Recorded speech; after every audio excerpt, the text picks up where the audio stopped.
अस्सलाम वालेकुम, कैसे हैं आप? उम्मीद है सब ठीक ठाक होंगे और अपने अपने घरों में खुश और आबाद होंगे। और अल्लाह ताला आप लोगों को खुश रखे, आबाद रखे और हर तरह की नागहानी आफ़तों, मुसीबतों और बलाओं से अल्लाह आपको महफूज रखे। आमीन सुम्मा आमीन। ये जी सुबह का टाइम है और मैं बना रही हूँ नाश्ता।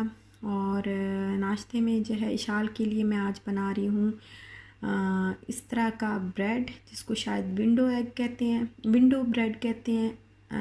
या पता नहीं, मुझे इसका नाम नहीं आता क्या है। और इसको मैं बना रही हूँ ऑलिव ऑयल में, क्योंकि आजकल वैसे तो मैं देसी घी में कभी बना देती हूँ, कभी बटर में, लेकिन आजकल उसका गला जो है वो ख़राब है। तो ऑलिव ऑयल तो बिल्कुल ही जो है वो नुकसान नहीं देता, उसका तो फ़ायदा ही होता है और शिफा है इसमें। तो फिर मैंने सोचा कि आज मैं इसको इसमें बना देती हूँ, ऑलिव ऑयल में। और इस तरीके से बना देती हूँ, शायद आज इस तरीके से ये खा ले, क्योंकि जबकि ये बीमार हुई है, इसको फ्लू, इसका गला ख़राब हुआ है, तो बहुत ज़्यादा इसकी जो है खाने की आदत वो डिस्टर्ब हो गई है। बिल्कुल कुछ भी नहीं खाती, पहले थोड़ा बहुत खा लेती थी, तो अभी बिल्कुल सारा दिन बस चुगती रहती है, जैसे चिड़िया चुगती ना, थोड़ा थोड़ा बस चुगती रहती है। तो मैंने सोचा मैं इस तरीके से बना दूँ, शायद खा ले।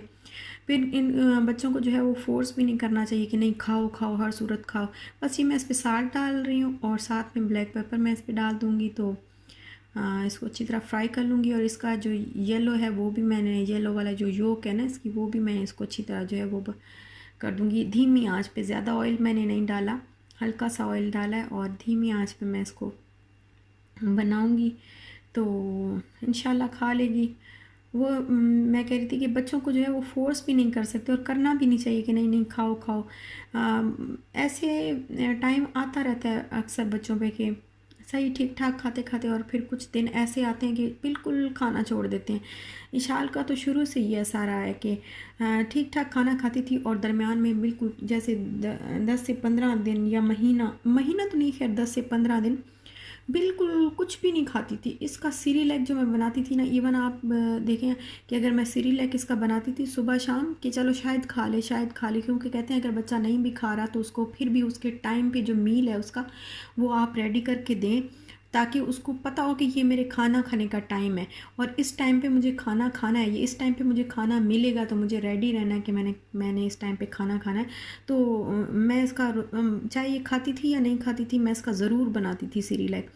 और जब ये नहीं खाती थी तो फिर इसका सिरिलैक मैं खाती थी। ज़ाहिर है अब रिस्क क्या, ज़ाया तो नहीं कर सकता बंदा, और वैसे भी मज़े का भी लगता है सिरिलैक। तो वैसे जब जो कज़न्स वग़ैरह जब छोटे होते थे और हम लोग, हमारे जो छोटे कज़न्स होते थे उनके लिए उनकी अम्मियाँ बनाती थी, तो हम थोड़ा थोड़ा जो है वो हम भी कहते थे कि हमें भी बना के दो, या बहन भाइयों का जिस तरह बनता था तो हम कहते थे कि हमें भी बना के दो, तो थोड़ा थोड़ा अच्छा लगता है वो तो, टेस्ट भी। तो फिर मैं खा लेती होती थी उसका और फिर अचानक से फिर खाना शुरू कर देती थी। अभी तक इसकी यही आदत है। कुछ नहीं बंदा कर सकता, क्या करे। अच्छा, ये यहाँ पे मैं आपके साथ कर रही हूँ अपना अबाया शेयर। मेरी एक सिस्टर जो है वो उसने पता नहीं, मुझे नाम याद नहीं है क्या नाम था उनका, और उन्होंने मुझे कहा था कि आप अपना अबाया जो है वो शेयर करें हमारे साथ। तो फिर मैंने सोचा कि आज चलो मैं कर ही देती हूँ। तो नाम उनका मुझे सो सॉरी कि मुझे याद नहीं रहा, नहीं तो मैं उनका नाम ऐड करती। और ये मेरा अबाया है, ये मैंने लिया था शारजा अलमोस्की ट्रेडिंग सेंटर से, और अबू शगारा में है ये। बिल्डिंग, पूरी बिल्डिंग है, तो ट्रेडिंग सेंटर है या अलमोस की बिल्डिंग, अलमोस की बिल्डिंग से मैंने, उसका नाम अलमोस की बिल्डिंग है, वहाँ से लिया था। और ये खैर मुझे ज़रा महंगा मिला था, क्योंकि इस तरह के जो अबायाज़ हैं वो शारजा रोला से तकरीबन 150-140 तक मिल जाते होते थे उस टाइम पे जब मैंने लिया था। तो ये जो है इसके ऊपर इस तरह का एप्लिक वर्क हुआ हुआ है, और साथ में ये स्टोन्स इसको बोल लें या जो भी, मुझे तो नाम नहीं आता, इतना फ़ैशन वैशन का मुझे पता नहीं है, बस जो है कर लेती हूँ जो भी मिलता है। तो ये स्टोन्स बोल लें, यही लगे हुए हैं इसके ऊपर, और थोड़े थोड़े से जो है वो रिमूव भी हो गए हैं। और जहाँ से मैंने लिया था ये 180 का मुझे मिला था, और उन्होंने कहा था कि अगर इसके स्टोन्स जो हैं वो रिमूव हो जाएं, गारंटी है कि नहीं होंगे, और अगर हो जाएं तो आप हमारे पास वापस ले आइएगा, हम आपको दोबारा लगा देंगे। और तब का टाइम और अब का टाइम आज तक जो है मैं नहीं जा सकी कि मैं जाऊँ। ये तकरीबन 2 से 3 महीने हो गए इनको, ये रिमूव होना शुरू हो गए हैं। जब मैं वॉश करती हूँ तो ये रिमूव हो जाते हैं हर दफ़ा जो है, बहुत सारे 7-8 जो है वो गिर जाते हैं हर दफ़ा वॉश करने के बाद। तो मैं नहीं जा सकी, मुझे टाइम ही नहीं मिला, फिर कहाँ जाना होता है बार बार के कोई जाए और फिर जो है दोबारा से लगवा के आए, अबाया भी दे के आए, फिर दोबारा अबाया भी लेने जाए। तो ये इसका स्टफ़ जो है ये देखें, ये कुछ रेशमी सिल्क सिल्क टाइप रेशमी कपड़ा है, और एक साइड इसकी इस कलर की है और ये ज़रा मोटा कपड़ा है। वो जो ब्लैक वाला है वो लाइट है, लेकिन ये मोटा मोटा है और हैवी भी है ये साइड इसकी ना। और ये कलर का भी मुझे नाम नहीं आता, ब्राउन ब्राउन कह लें आप इसका, ब्राउन या ब्राउन और पर्पल जो है ये मिक्स मिक्स मुझे लगता है कलर। तो ये है मेरा अबाया। और अब यहाँ पे जो है मैं कर रही हूँ क्लीनिंग, क्योंकि आज मैंने सोचा कि मैं जो बास्केट्स वगैरह जो किचन की थी और वॉल्स वगैरह वो क्लीन कर लूँ, क्योंकि बहुत ही गंदी हुई हुई थी और काफ़ी अरसे से मुझे टाइम भी नहीं मिल रहा था। वैसे तो करती हूँ 15 से 20 दिन के बाद जो है ये सारी चीज़ें सारी निकाल के और क्लीन करती हूँ, तो फिर मुझे टाइम नहीं मिल रहा था, तो मैंने कहा चलो कर ही लेती हूँ। फिर पता नहीं दिन गुज़रते गए तो बिज़ी हो जाता है बंदा। तो बस ये फिर मैं ना इसको जिफ़ लगा के, तो उससे बहुत अच्छे तरीके से वॉश हो जाती हैं। जिफ़ विम से तो शायद इतनी अच्छे तरीके से बास्केट्स वगैरह इनकी जो इनके ऊपर ग्रीस लगी होती है ना, किचन स्टोव के साथ जो पड़ी होती है उनके ऊपर ग्रीस भी जम जाती है, तो वो ऐसे क्लीन नहीं होती। लेकिन मैं जिफ़ के साथ जब करती हूँ तो अच्छी तरह क्लीन हो जाती है, बहुत ज़बरदस्त किस्म की। और ये देखें बिल्कुल शाइन इसमें आ गई और ये बिल्कुल साफ़ सुथरी हो गई है।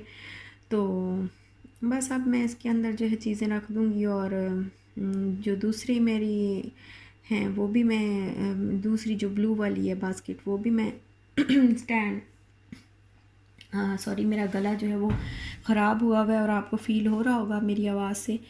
तो गला बिल्कुल, मतलब ये देखिए मैंने उल्टा रख दिया था, अब मैं इसको सीधा करके रख रही हूँ इसको, ये वाली साइड इसकी इधर आनी थी। और बस ये मैं करके जो है इसको क्लीन करके रख दूँगी, क्योंकि ये भी बहुत ज़्यादा, ये तो वैसे भी करीब पड़ा होता है ना, इतना करीब तो नहीं होता, लेकिन फिर भी जब बहुत ज़्यादा वो बनते हैं तो छींटे पता नहीं यहाँ तक पहुँच जाते हैं, कैसे पहुँचते हैं। बहुत करीब तो नहीं, लेकिन छींटे फिर भी ऑयल के जो है यहाँ तक पहुँच जाते हैं। और ये काम हो गया। अब जो है वॉल्स को भी मैंने सोचा मैं वॉल्स को भी क्लीन कर लूँ अच्छी तरह। और मेरे कपड़ों को इग्नोर कीजिएगा, क्योंकि मैं जब भी इस तरह का कोई काम करने लगती हूँ तो मैं ये वाला ड्रेस पहन लेती हूँ हमेशा ही, क्योंकि ये जो है एक तो ज़ाहिर है केमिकल्स वगैरह और ये वो तो मैं चेंज कर लेती होती हूँ, इसी को पहन लेती हूँ। और बस ये मैं वॉल्स इसकी ये पहले विंडो साफ़ कर लूँगी, और ये जो इसके ऊपर स्टेन है ये बाहर वाली साइड पे है, पता नहीं ये सही नहीं है, साफ़ नहीं होता मेरे से। तो बस इसको मैंने कर लिया क्लीन। और अभी जो है मैं इंतज़ार में हूँ। वैसे आजकल की मेरी कज़न जो है वो पाकिस्तान गई हुई थी, और मेरी अम्मी जो है उन्होंने जो हमारा मशहूर हलवा है वो बना के भेजा हुआ है, और ड्रेस मेरा एक भेजा हुआ है। तो देखो कब उनसे मुलाकात होती है, वो अभी वापस आई हैं, तो देखो अब कब उनसे मुलाकात होती है। ये मैंने ना जब स्टोव क्लीन किया था तो मुझे लगा कि पानी जो है उसके अंदर चला गया, तो फिर मैंने उसको जला के देखा, और मैंने थोड़ी देर के लिए जला के रखा ताकि जो पानी था अगर गया भी है तो वो ड्राई हो जाए और कोई मसला ना हो। पहले भी स्टोव बड़ी मुश्किल से जो ये मैंने सारा कुछ क्लीन कर लिया, घर जो है सारा क्लीनिंग। और ये देखिए मैं यहाँ पे क्लीनिंग करके अभी गई हूँ, मॉप किया, और इशाल ने देखिए इसके नीचे फ़ोम लगा हुआ है, और वो फ़ोम उतार उतार के जो है वो सारा इसने फेंका हुआ था नीचे। बस ये क्लीनिंग हो गई है, और अब मैं यहाँ पे किचन में आई हूँ, क्योंकि मैंने सोचा कि मैं आज शामी कबाब बना लूँ। और शामी कबाब मैं बना रही हूँ चिकन के, क्योंकि बीफ हम खाते नहीं हैं बिल्कुल भी, और मटन जो होता है तो वो हम चाहते हैं कि मटन की तो हमें बोटियाँ ही पसंद है, बस बोटियाँ खाते जाएं। क्योंकि मटन मुझे ऐसे लगता है कि मटन के मैं शामी कबाब बनाऊंगी तो मटन ज़ाया हो जाएगा उसका, वो मतलब जो बोटियाँ खाने का जो मज़ा आता है ना, वो फिर मज़ा नहीं आता शामी कबाब में। तो शामी कबाब हमेशा हम चिकन की बनाते हैं। एक सिस्टर ने भी मुझे बोला था कि चिकन के शामी कबाब, ये तो मैं पहली दफ़ा सुन रही हूँ कि चिकन के भी शामी कबाब होते हैं। लेकिन हम जो है, मैं तो शुरू से ही चिकन के बनाती हूँ, बहुत पहले बना करते थे बीफ़ के शामी कबाब, बहुत पहले जब हम छोटे होते थे तो बना करते थे। अब तो बीफ़ खाना छोड़ दिए, क्योंकि ज़्यादा सही भी नहीं होता। तो इसमें मैंने डाली है चने की दाल और एक जो है पूरा गार्लिक का पीस डाला है, और चिकन के मैंने पूरे पूरे पीस लिए हैं, क्योंकि मैंने पहले मैं ना बहुत बार मैंने चिकन की बोनलेस चिकन के छोटे छोटे पीस करके डालती हूँ, तो पता नहीं क्या मसला है कि चॉपर में ना वो बिल्कुल अजीब से ना पेस्ट सा बन जाता है। और जिस तरह कबाब में रेशे होते हैं ना, वो रेशे नहीं बनते, और रेशे तो खैर शायद अभी भी नहीं बनेंगे, क्योंकि वो उसको क्या बोलते हैं, क्या कहते हैं उसको, क्या नाम है उसका, वो कुछ लोग दौरी डंडा कहते हैं, कुछ लोग उखली डंडा कहते हैं, और कुछ क्या कहते हैं, कुछ को वो जो कूटने वाला होता है, अब मुझे नहीं समझ आती क्या उसका नाम क्या है, वो जो कूटने वाला होता है ना, बस वो मेरे पास नहीं है। तो हम जब भी पाकिस्तान में बनाते होते थे तो हम तो उसी में ही बनाते थे कबाब। हम चॉपर शॉपर तो हम लोग वहाँ पे यूज़ नहीं करते थे, हम बस उसी में ही कबाब अच्छी तरह कूट लिया, और बड़े ज़बरदस्त किस्म के रेशे बनते होते थे। तो अब जो है वो मैं कबाब बनाती हूँ बोनलेस के, तो बोनलेस और वो भी फ्रोज़न। तो फिर जब मैं बनाती हूँ तो फिर वो बिल्कुल जो है पेस्ट बन जाता है और मज़ा नहीं आता। तो फिर मैंने सोचा आज मैं ना बड़े बड़े पीस डाल दूँगी, तो शायद आज जो है बेहतर बने। और ये मैंने इसके अंदर डाला है गार्लिक का एक पूरा पीस डाला है, और हरा वो खुश्क धनिया डाला है, ज़ीरा डाला है, नमक मिर्च हल्दी ये आप अपने टेस्ट के मुताबिक डालें। और ये मैंने अच्छी तरह गला के तो इसकी जो बोन्स हैं वो अलग कर ली हैं, और इसके अंदर मैंने हरा धनिया, और इसको पहले ठंडा कर लिया मैंने। ये देखें, ये इतना गल गया था कि इसकी बोटियाँ खुद ही अलग हो गई थी, और मैंने जस्ट थोड़ा सा हिला के तो वो हड्डियाँ जो हैं वो निकाल ली, और इसको मैंने ठंडा कर लिया। अभी भी ये मुकम्मल ठंडा नहीं है, अभी गर्म है, लेकिन मैं बस इसको चॉप कर रही हूँ। इसके अंदर मैंने हरा धनिया और वो ग्रीन चिली डाल के तो वो मैंने चॉप कर लेना है इसको, और चॉप करने के बाद बस मैं इसके कबाब बना लूँगी।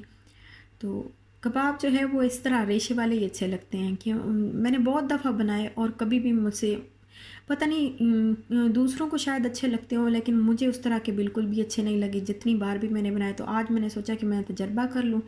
ये मैंने फिर ना दूसरी बार जब मैं इसके अंदर वो डालने लगी दाल और कीमा, तो फिर मैंने एक प्याज भी जो है वो कट करके इसके अंदर ही डाल दिया, ताकि वो चॉप हो जाएगा, और फिर दोनों को मिक्स कर लूँगी। पहले जो रखा है पहले जो ग्राइंड करके रखा है, और अब जो कर रही हूँ, इन दोनों को मिक्स कर लूँगी। और उसके बाद फिर दोबारा मैं इसके अंदर गरम मसाला ऐड करूँगी, क्योंकि गरम मसाला कबाब जो थे वो फीके फीके अच्छे नहीं लगते, वो स्पाइसी ही अच्छे लगते हैं। और यहाँ पे मैं जो है ये मिक्स कर रही हूँ, अच्छी तरह मिक्स कर लूँगी इसको हाथ से ही। और ग्लव्स जो है वो बस ये चोचले मेरे से नहीं होते, ग्लव्स पहनो, ये करो वो करो, खैर है कुछ नहीं होता। वैसे तो इसलिए पहनते हैं कि चिल्ली हाथ पे लग जाती है, लेकिन इतनी ज़्यादा चिल्ली आज मैंने नहीं डाली, क्योंकि शाल ने भी जो है वो खाने होते हैं। और मैंने थोड़ा सा दाल जो है वो मैंने ज़रा ज़्यादा डाली है, क्योंकि इशाल ना दाल ये जो हम बर्गर बनाते हैं ना, वो अंडे वाला बर्गर, तो वो भी बड़े आराम से इस कबाब से बन सकता है फिर। तो दाल मैं इसलिए ज़रा ज़्यादा डाल देती हूँ, वैसे भी हेल्दी होती है। और ये इसमें पता नहीं क्या चीज़ चली गई थी। तो ये अब मैं इसके अंदर गरम मसाला जो है वो ऐड कर रही हूँ, और मैं इसको अच्छी तरह जो है मिक्स कर लूँगी। और इसके बाद मैं से कबाब बना के रख लूँगी। थोड़े से कबाब जो है मैं फ्रीज़ कर लूँगी, और थोड़े से आज ही बना लूँगी। और ये जो टिल्डा राइस एंड टिल्डा था ना, टिल्डा नाम है ना इसका, कि टाइल्डा या टिल्डा, मुझे तो नाम नहीं आता, लेकिन ये मैं ले आई हूँ। और अब देखते हैं ये कैसे बनता है। इंशाल्लाह मैं इसको बनाऊँगी, अब ये राइस मैं बनाऊँगी। और ये इनका भी सिस्टर का मुझे नाम याद नहीं है कि कौन सी सिस्टर थी जिन्होंने बोला था कि टिल्डा राइस जो हैं वो आप ज़रूर, और उन्होंने मुझे ख़ास तौर पे ताकीद की थी कि आप ना डार्क ब्लू वाला पैकेट लेके आएँ, तो मैंने वही उठाया। और अब ये मैंने मिक्स कर लिया है कबाब का मसाला बहुत अच्छे तरीके से। और अब मैं ये मेरे पास है कटर हार्ट वाला, तो फिर मैं इसी कटर से ही जो है आज कबाब बनाऊंगी इसी शेप में। तो ये देखें कैसे बनते हैं।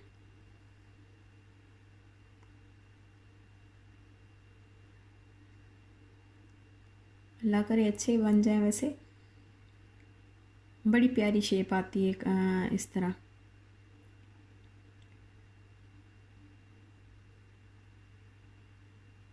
और ये देखें ये बन गया, एक कबाब तो बन गया, कितना प्यारा लग रहा है देखें। फ्राई होने के बाद और अच्छा लगेगा ना।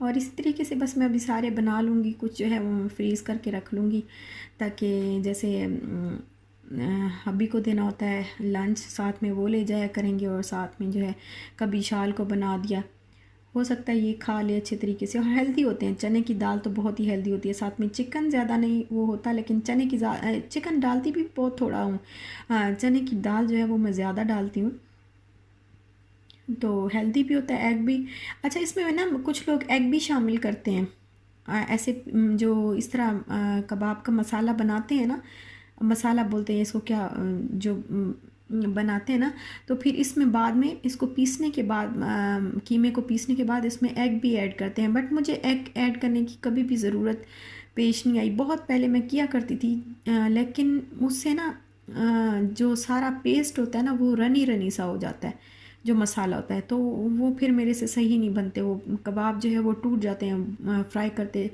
वक्त, उसके दौरान फ्राई करने के दौरान ही टूट जाते हैं, तो फिर मैं नहीं वो करती, वो एग वाला वो मैं नहीं यूज़ करती होती वो मेथड।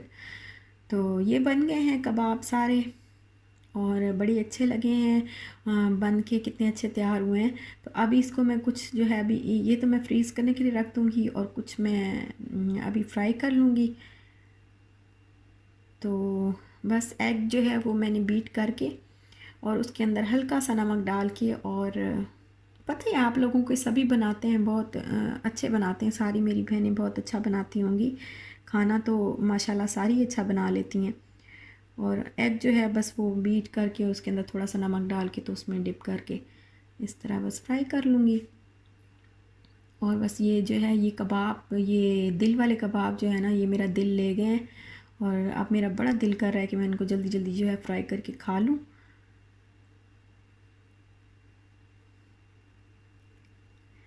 कबाब जो है मैं वो तवे पे ही कर लेती हूँ फ्राई, क्योंकि वैसे अगर मैं पैन में करें ना तो उस पर ऑयल बहुत ज़्यादा लग जाता है कबाब पे, तो फिर वो सारा जो एक हेल्दी वाला जो फीलिंग्स आती है ना कि हेल्दी फूड है, तो हेल्दी फूड वाली वो फीलिंग नहीं आती, फिर ऑयली ऑयली सा खाना हो जाता है, बहुत ज़्यादा ऑयल लग जाता है कबाब के ऊपर।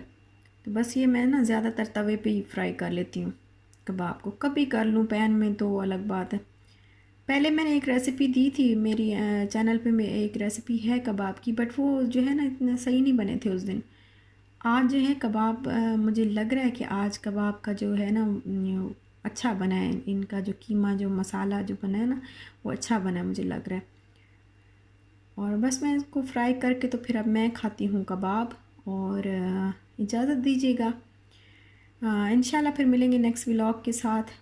अपना भी ख्याल रखिएगा, अपने प्यारों का भी ख्याल रखिएगा, और इजाज़त दीजिए। अल्लाह हाफिज़।